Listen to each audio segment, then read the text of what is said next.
નમસ્કાર મિત્રો, ધોરણ 10 વિષય વિજ્ઞાન પ્રકરણ 3 ધાતુઓ અને અધાતુઓના લેક્ચર નંબર 6નો ભાગ નંબર 2 એટલે કે લેક્ચર નંબર 6.2। તો મિત્રો, આ લેક્ચરમાં આપણે વાત કરીશું મિશ્ર ધાતુની। તો સૌથી પહેલાં આપણે મિશ્ર ધાતુની વ્યાખ્યા સમજીએ કે બે કે તેથી વધુ ધાતુઓ અથવા ધાતુ અને અધાતુના સમાંગ મિશ્રણને મિશ્ર ધાતુ કહે છે।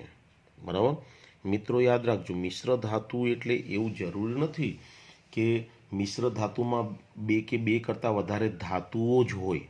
બરાબર, મિશ્ર ધાતુની અંદર મુખ્ય ધાતુ તો હોય, પણ મુખ્ય ધાતુની સાથે અન્ય ઘટક તરીકે ધાતુ પણ હોઈ શકે, અધાતુ પણ હોઈ શકે, અને એટલા માટે બે કે તેથી વધુ ધાતુઓ અથવા ધાતુ અને અધાતુના સમાંગ મિશ્રણને મિશ્ર ધાતુ કહે છે। હવે મિશ્ર ધાતુ કેવી રીતે બનાવવામાં આવે છે? તો કે મિશ્ર ધાતુ બનાવવા માટે સૌ પ્રથમ પ્રાથમિક ધાતુને, એટલે કે જે ધાતુની આપણે મિશ્ર ધાતુ બનાવવાની છે તે પ્રાથમિક ધાતુને પીગાળીને, બરાબર, તે મુખ્ય ધાતુને ખૂબ ઊંચા તાપમાને ગરમ કરી પ્રવાહી સ્વરૂપમાં ફેરવવામાં આવે, અને ત્યારબાદ તેમાં નિશ્ચિત પ્રમાણમાં અન્ય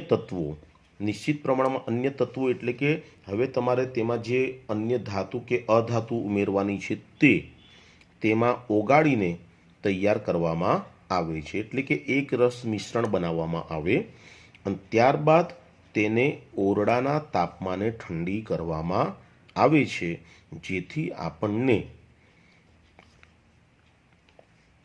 મિશ્ર ધાતુ પ્રાપ્ત થાય છે। બરાબર, હવે મિશ્ર ધાતુ બનાવવાથી ફાયદો શું થાય એ જરા સમજીએ। બરાબર,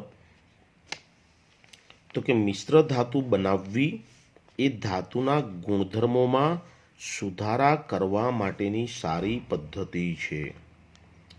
તો કે મિશ્ર ધાતુના નિર્માણ દ્વારા આપણે મુખ્ય ધાતુના કેટલાક ગુણધર્મો કે જે આપણી માટે અનુકૂળ ન હોય તેવા ગુણધર્મોને બદલી શકીએ છીએ।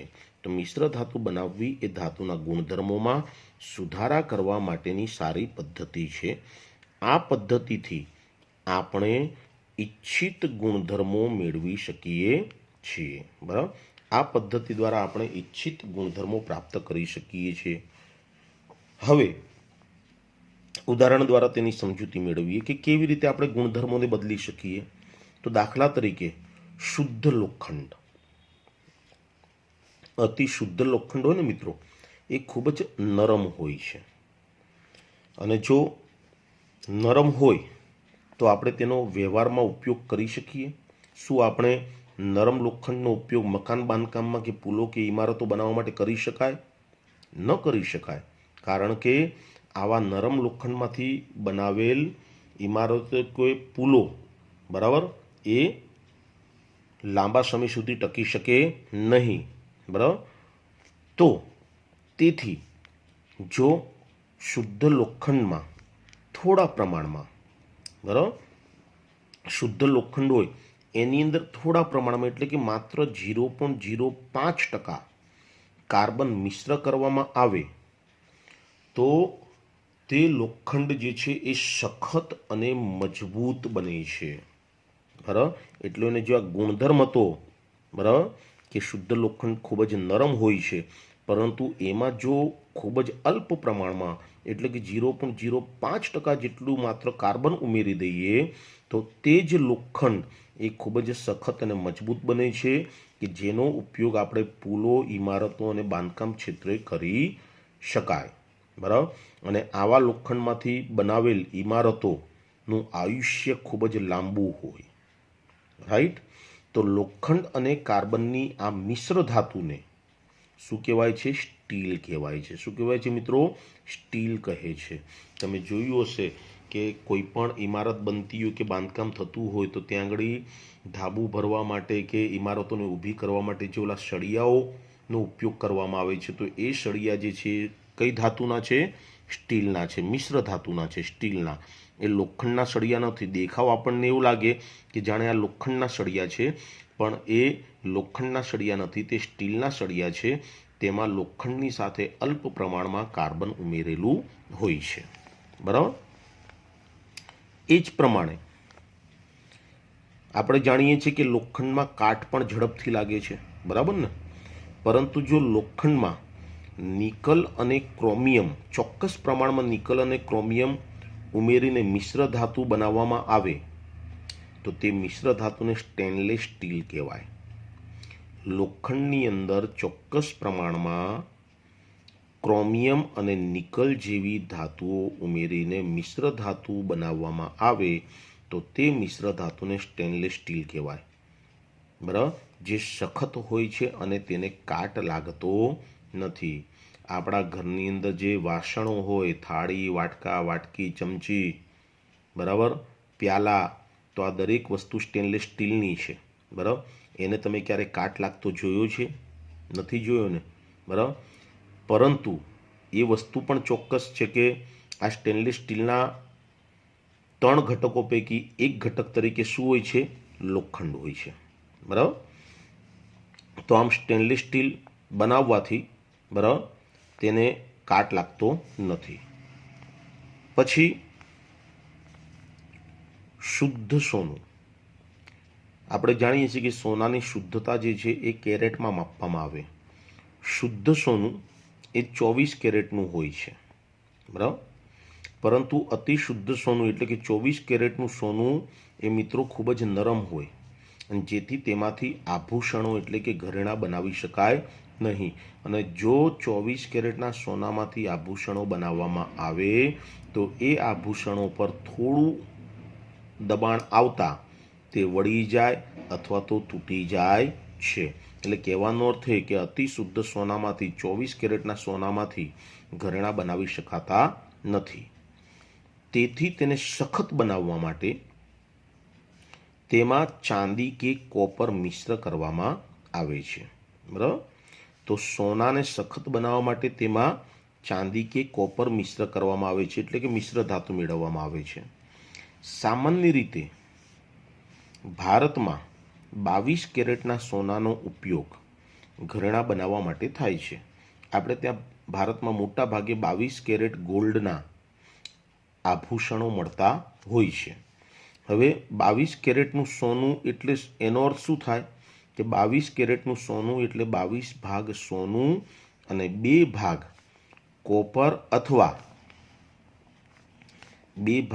કોપર અથવા ચાંદી એટલે કે સિલ્વર હોય છે. બરાબર. તો યાદ રાખજો મિત્રો, 24 કેરેટનું સોનું એ અતિ શુદ્ધ સોનું છે.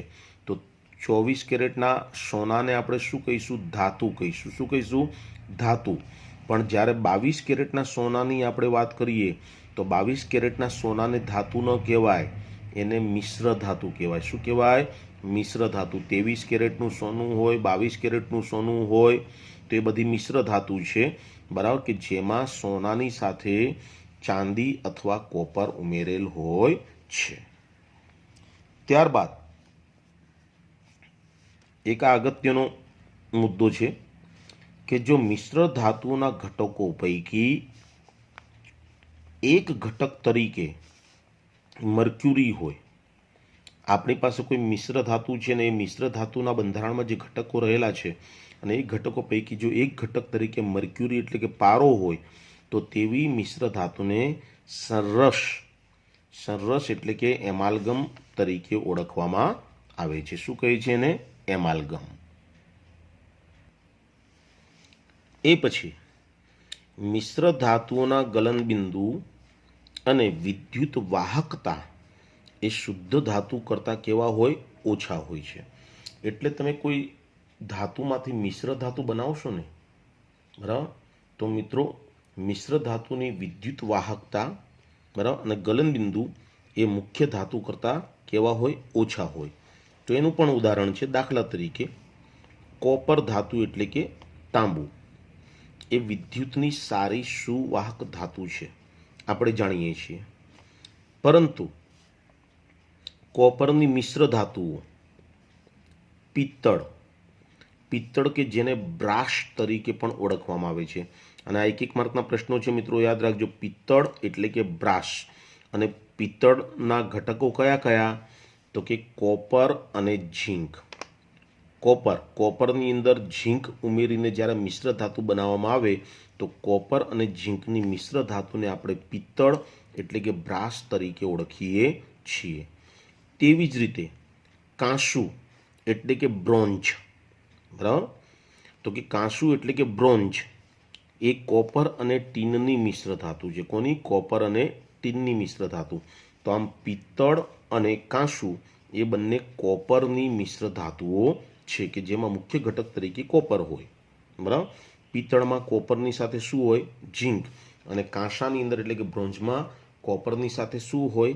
ટીન. બરાબર? તો કે આ જે મિશ્ર ધાતુઓ છે, કોપરની બે મિશ્ર ધાતુઓ પિત્તળ અને બ્રોન્ઝ, એ વિદ્યુતની સારી વાહક નથી. કોપર એ વિદ્યુતની સારી સુવાહક ધાતુ છે. બરાબર? અને આપણે જાણીએ છીએ કે વિદ્યુત વાહક તારમાં મુખ્યત્વે કોપર જ રહેલું હોય છે.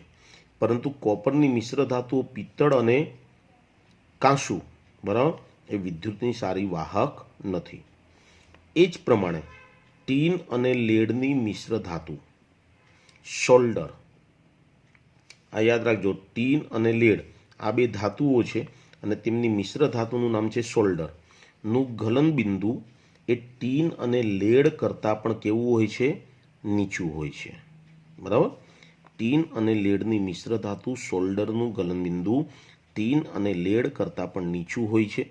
બરાબર? જેનો ઉપયોગ વિદ્યુતીય તારનું એકબીજા સાથે વેલ્ડિંગ એટલે કે રેણ કરવા માટે થાય છે. તમે કોઈ પણ ઇલેક્ટ્રિક યંત્રોના રિપેરિંગનું કામકાજ કરનાર, બરાબર, કોઈ પણ ઇલેક્ટ્રિશિયન હોય, તમે ઇલેક્ટ્રિશિયનની દુકાને જશો મિત્રો તો તમે જોયું હશે કે એની પાસે સોલ્ડરિંગ હોય છે. બરાબર? એ નાના નાના જે ઇલેક્ટ્રિકના તાર હોય, બરાબર, એને એકબીજા સાથે જોડવા માટે, બરાબર, આ સોલ્ડર ધાતુનો ઉપયોગ કરે છે. બરાબર? સોલ્ડરનો ઉપયોગ, સોલ્ડર એ મિશ્ર ધાતુ છે કે જેનું ગલનબિંદુ કેવું છે? ખૂબ જ નીચું છે. બરાબર? અને તેનો ઉપયોગ વિદ્યુતીય તારનું એકબીજા સાથે વેલ્ડિંગ કરવા માટે થાય છે. તો મિત્રો, અહીંયા આપણું પ્રકરણ 3 પૂર્ણ થાય છે. બરાબર? અને પ્રકરણ 3ના બધા જ મુદ્દાઓને ખૂબ સારી રીતે તૈયાર કરજો. બરાબર? ખૂબ જ અગત્યનું પ્રકરણ છે આ. અને નેક્સ્ટ લેક્ચરની અંદર આપણે નવા પ્રકરણ સાથે ફરી મળીશું. ત્યાં સુધી સૌને જય શ્રી કૃષ્ણ.